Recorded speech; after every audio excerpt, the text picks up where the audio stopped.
Brandon the TV XL. These children's books are quite different from the usual ones like Goodnight, Moon. Instead of cozy stories with friendly animals and simple lessons, these books explore unsettling themes. They go beyond just being spooky and delve into complex emotions, big questions about life, and thoughts about society. These stories challenge what we usually expect in books for young readers. The characters in these books deal with tough things like alcoholism, assault, and even satanic rituals, and remember, we're still talking about books meant for kids. The pictures in these books can also be a bit disturbing.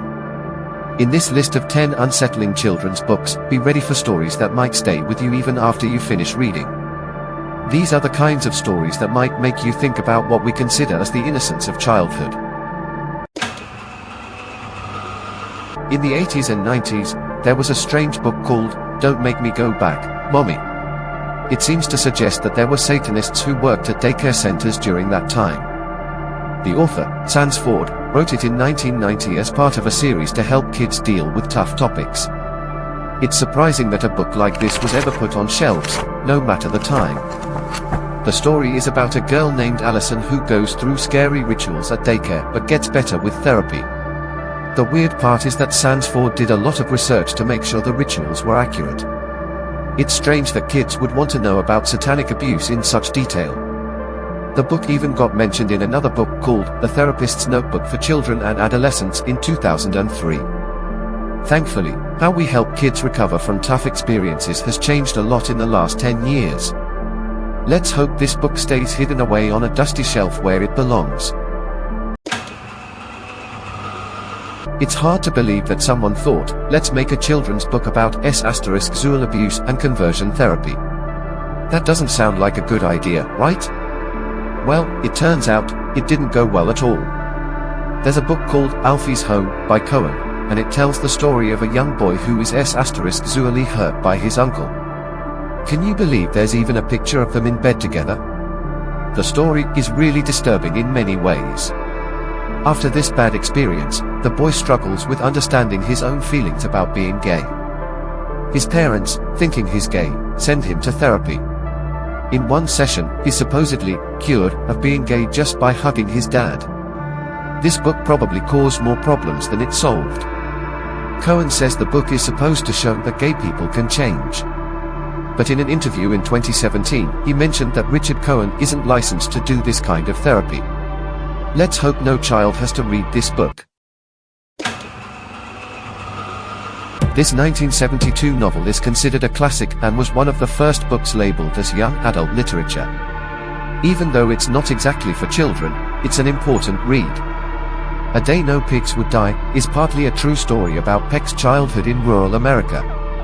The book talks about things like life, death, hard work, and why animals are useful. It also mentions religion and taking care of animals. Some parts of the book might seem a bit upsetting, but they show what life is really like. That's why this book is helpful for kids to understand and deal with difficult things that happen in life. This old book by Carol Dean, called Children Are No Match for Fire, has good intentions. It wants to teach kids to be careful around fire. But maybe it goes a bit too far. Let's talk about the cover first. It shows two kids running away from a floating match, candle, and lighter. All of them are on fire. That's a weird and kind of scary picture, right? Now, let's get into the story. There are twins named Jody and John. They learn about fire safety from the fire department, like how to stop, drop, and roll. But they have to use these skills at their birthday party to save the day. The only thing I'm wondering is, where are the grown-ups in all of this? Surprisingly, this book has received good reviews. It could be helpful in certain situations, like when adults use it to talk to kids about how alcoholism affects families. But it's not the kind of book you'd want kids to pick up randomly for bedtime reading. The book talks quietly about meetings for people dealing with alcohol problems and how the girl's dad's drinking hurts their family. The girl is brave enough to talk to her dad about his problem and say how it makes her feel. There's also a note from the author that explains what alcoholism is and why it's a problem. But here's the not so good part, the book doesn't have a happy ending. the girl's dad doesn't get better or try to get help. This might be good for some kids who are dealing with these issues, but it could also make them feel a bit sad or hopeless. Even though the book is meant for younger kids because of the pictures, it's probably better for kids who are 14 and older. Before continue, hit that subscribe button. This is a book that might be a bit unsettling, but it's actually a good one to read. It can be a great way for parents and kids to talk about important things. Even though it's a made-up story, it shows what really happened to families in Hiroshima, Japan, when the atomic bomb hit. The author, Maruki, did her homework by talking to people who lived through it. The book, Hiroshima no Pika, came out in 1981.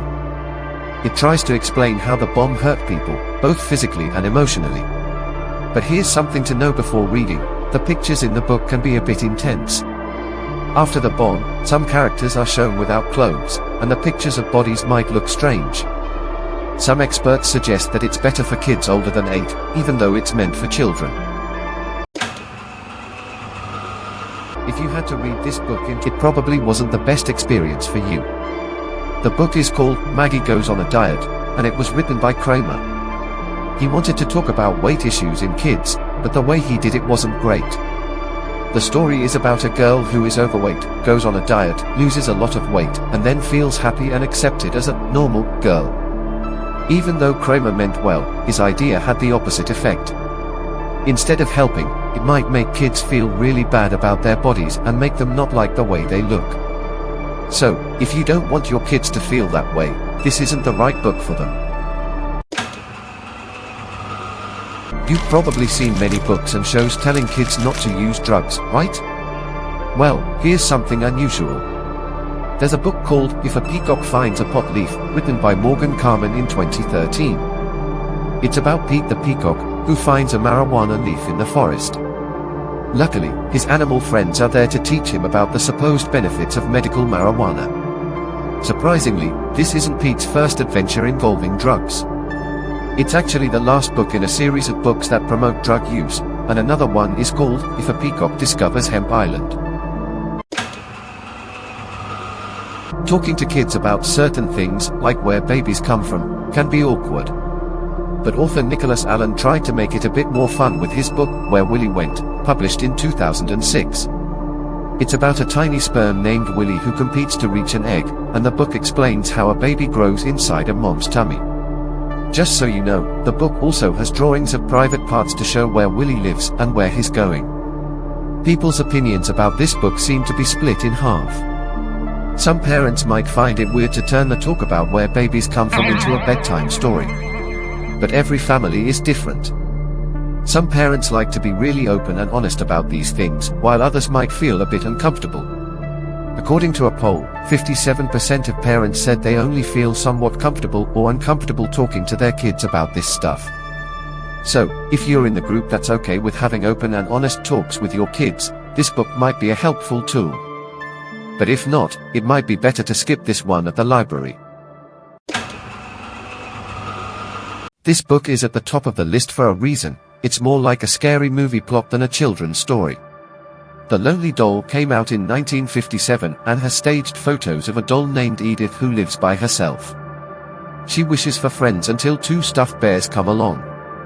When the older Mr. Bear is away, Edith and the smaller bear go on an adventure and get into trouble. In the end, Mr. Bear decides Edith needs to be punished for being bad, so he spanks her. The pictures and story are unsettling, and that might have been on purpose. The author, Wright, used the book as a way to express her feelings about her tough childhood and her complicated relationship with a controlling mother. Wright wrote more books in the Lonely Doll series and made a total of 20 books for kids.